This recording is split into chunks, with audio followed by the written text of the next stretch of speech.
Grammy, Okay. So I don't know exactly how this is going to work, so we'll just have to give it a try. maybe do this. I think I'm too nervous. I can handle it. Okay. So everything is working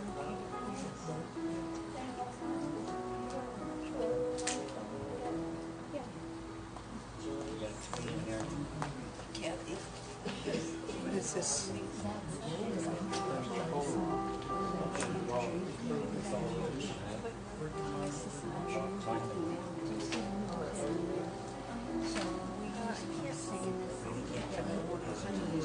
Okay, I remember those guys, but I don't remember movies. Because our song. Did you do this?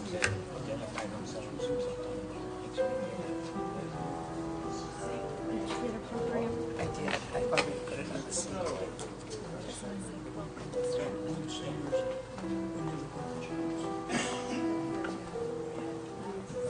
Welcome to those who are all live on Facebook with us. We'll be starting in a few moments. We're just giving some people time to get in, get connected, those types of things.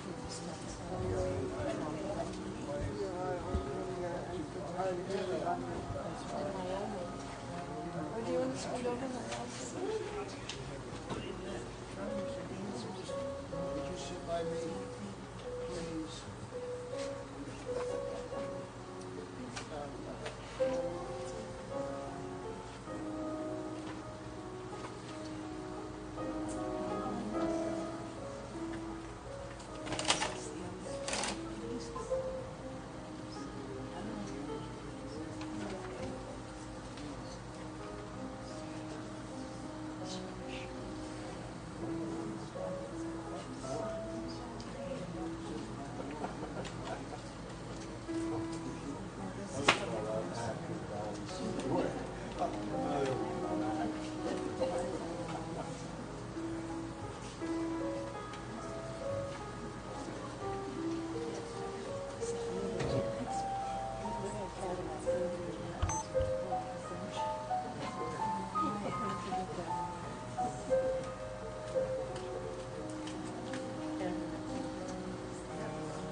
Good afternoon. Thank you all for being here to help the family celebrate the life of Nate Lehman. At this time, I would like to invite you to silence your phones, if you wouldn't mind doing so. Thank you. Before we get started, I would really like to do an opening prayer to get us centered and present in this beautiful time together, this beautiful time of love. So I invite you to close your eyes if that's comfortable for you. And simply feel your presence here. Holding in our heart our beloved Nate Lehman. Knowing that we have come together in divine harmony to celebrate his life. A life well lived. And so we simply open our hearts and our minds to the unfolding of his magnificent service in tribute to a great soul. We allow our love to permeate throughout this space and support the family in a way only love can do.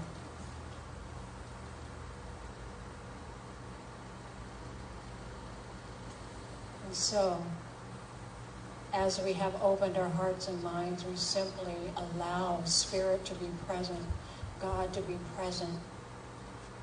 We activate that essence right here and right now in this life that we share together, in celebration. So I simply know that this time together, this celebration of life for Nate Lehman is blessed. It is a blessing to all of us. And we are grateful for the opportunity to do just that, to celebrate his life. So in simple gratitude, I give thanks for the opportunity to be together here today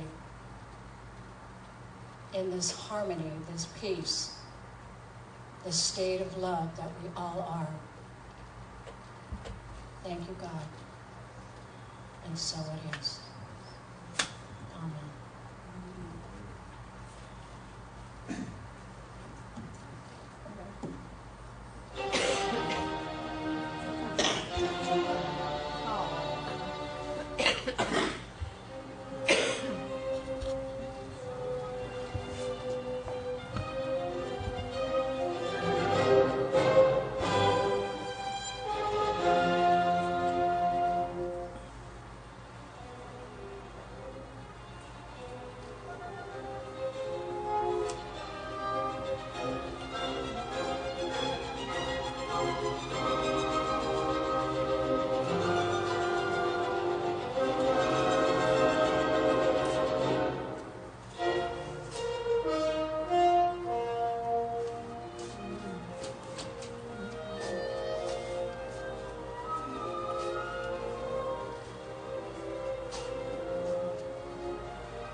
Hello, I'm Jessica Calvert, Nate's granddaughter, and I will be reading the poem Death is Nothing at All by Henry Scott Holland. Death is nothing at all. I've only slipped away to the next room. I am I, and you are you. Whatever we were to each other, that we still are. Call me by my old familiar name. Speak to me in the easy way which you always used. Put no difference in your tone, wear no forced air of solemnity or sorrow. Laugh as we always laughed at the little jokes we enjoyed together. Play, smile, think of me, pray for me. Let my name be ever the household word that it always was. Let it be spoken without effect, without the trace of shadow on it. Life means all that it ever meant. It is the same that it ever was. There is absolute, unbroken continuity. Why should I be out of mind because I am out of sight? I am but waiting for you, for an interval, somewhere, very near, just around the corner. All is well.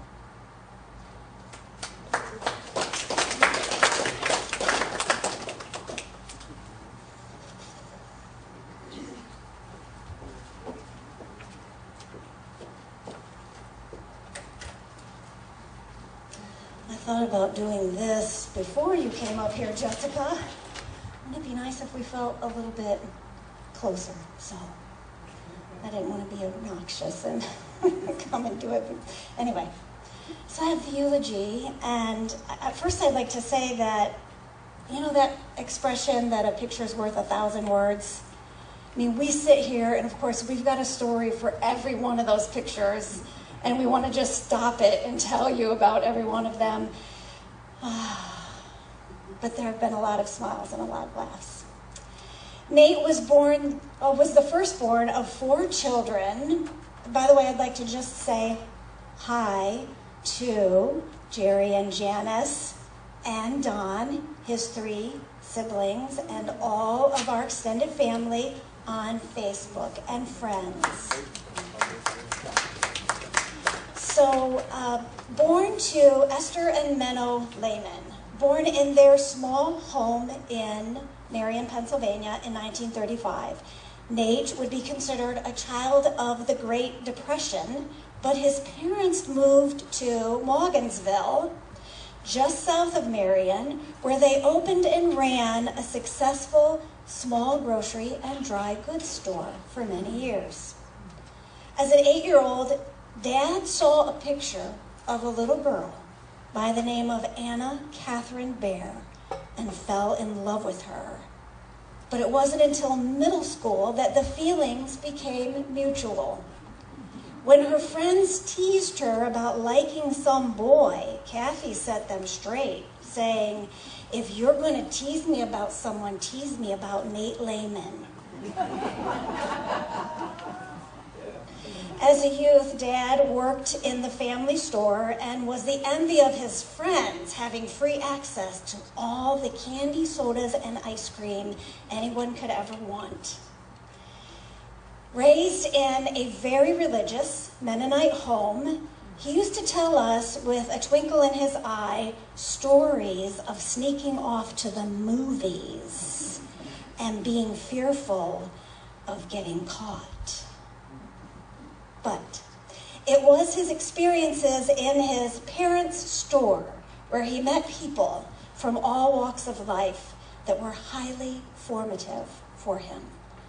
It seemed to give him a sense of openness and curiosity about life beyond Morgansville and the Mennonite religion. One day in the family store, his father, my grandfather, was robbed and assaulted. Dad keenly remembered that his father didn't fight back, but later sent groceries to the homes of the ones who had beaten him. Throughout his life, that incident remained a sort of cone for him, a Zen cone, a sort of unresolved source of contemplation and questioning. I remember Dad always teasing Mom about her high school boyfriend Maynard Kurtz. He teased us kids that our father could have had the name Maynard. Heaven forbid. She later shared that the only thing that came between her and Maynard was the day Nate drove by them, honking his car horn, and Kathy took a little too much delight in that for Maynard. In college, Nate was known for his love of classical music, Beethoven's Fifth, as you heard earlier, his favorite. He built his own stereo equipment to play his favorite Beethoven pieces, booming loudly through the halls of his dormitory. He and Kathy were an item by then, much to the chagrin of Kathy's mother, who used every excuse she could think of why the two shouldn't be married, including the fact that they were third cousins.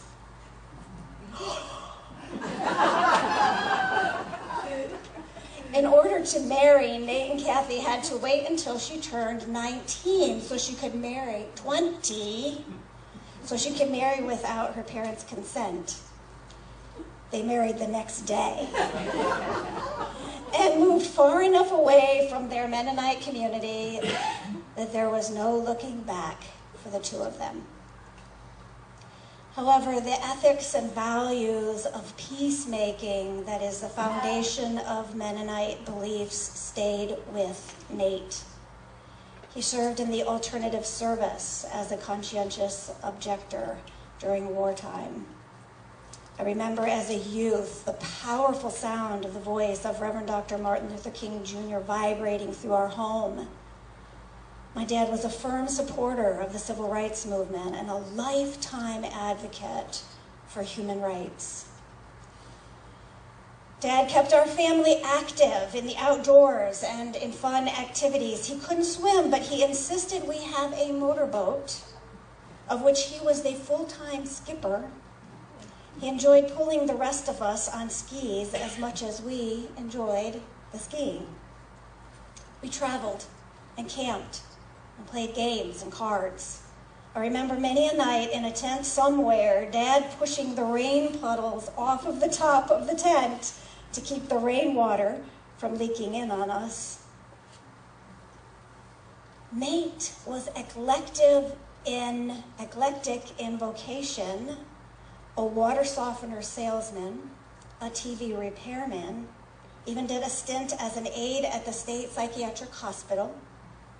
But it was his work as the founding director of a halfway house called the Koinos House, from the Greek word koinonia, meaning fellowship, which had the greatest impact on us all. And it was the death of his middle child, Rick, that changed everything for my dad. What was a sort of alternative Christian belief system for him became a deeply spiritual search for the meaning and purpose of such a great loss and unfathomable grief. It was this path that led Nate and Kathy to unity and ultimately to the study of A Course in Miracles. 45 years later, they are still Unity students and read from A Course in Miracles every day. During those years, Nate and Kathy were motorcyclists and converted a van into a camper for traveling. They also became avid Toastmasters. Nate was so passionate about Toastmasters that he started his own club and brought 2 defunct groups back to life. In 1987, he was chosen as a speaker for the International Toastmasters Convention in Chicago, where he received a standing ovation for his talk. He won speech contests and twice competed at the international level, winning numerous awards. This passion for public speaking became his midlife career as a seminar leader in the areas of communication skills, leadership, and management, ultimately authoring the book, The Magic of Listening. Not long after giving Nate the title for that book, Nate and Kathy's firstborn son, Jeff, died unexpectedly at the age of 54. Despite so much loss, Nate never lost his sense of humor. I hope that's what we all remember most about him, that he made us laugh. As our family grew to include grandchildren, he was always the life of the party. Sitting around the dining room table, whenever there was a lull in the conversation, we would all turn and look at him to see which way the conversation would go next. I will always remember his hand and his shoulder, both literally and figuratively. So many, many times he was my encourager, my counselor, and my greatest supporter. I would call him for advice and support, and he was always there with wisdom and love. I loved being Nate's daughter. As a child, I remember deciding that I would never get married, that I would live with my parents forever. And one day when I realized I was growing up, I cried all day because I knew it meant one day I would be separated from my parents. And on that day, my dad carried me all day long as I cried. His love is enduring, and my heart will always be full because of it. Thank you.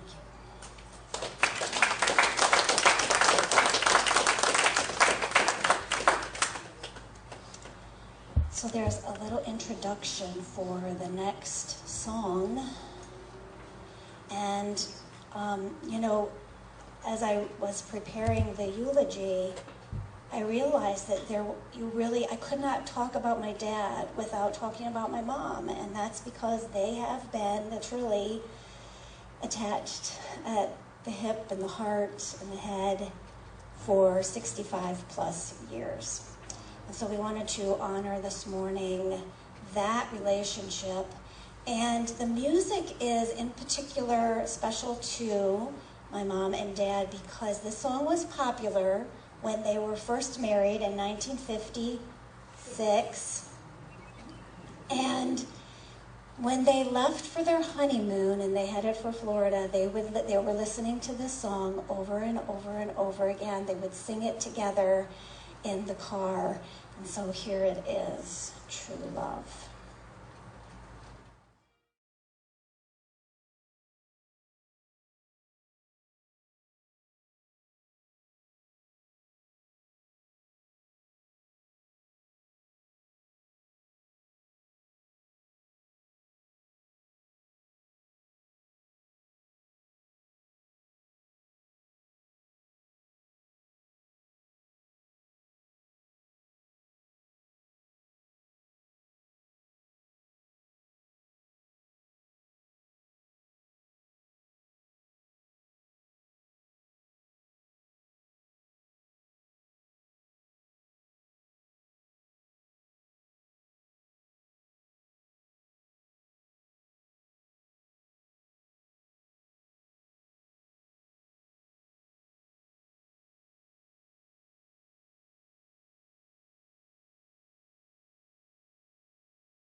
feel that love. So it is in this love that we celebrate Nate Lehman's life. You know, it's really interesting to me, and it came through me last night, of how things have changed to where now we come together to celebrate someone's life, someone who has transitioned. When that first came about, I thought, wow, that is so beautiful, because it just, I believe, speaks to our oneness and how we feel the presence of each one of us, whether we are on this planet or whether we have moved on, because life is eternal. And so the celebration is really about being grateful and thankful for the contributions that person made in our lives. And Nate Lehman did that. Just his humor alone. I remember thinking, and he was so funny. I mean, sometimes all you had to do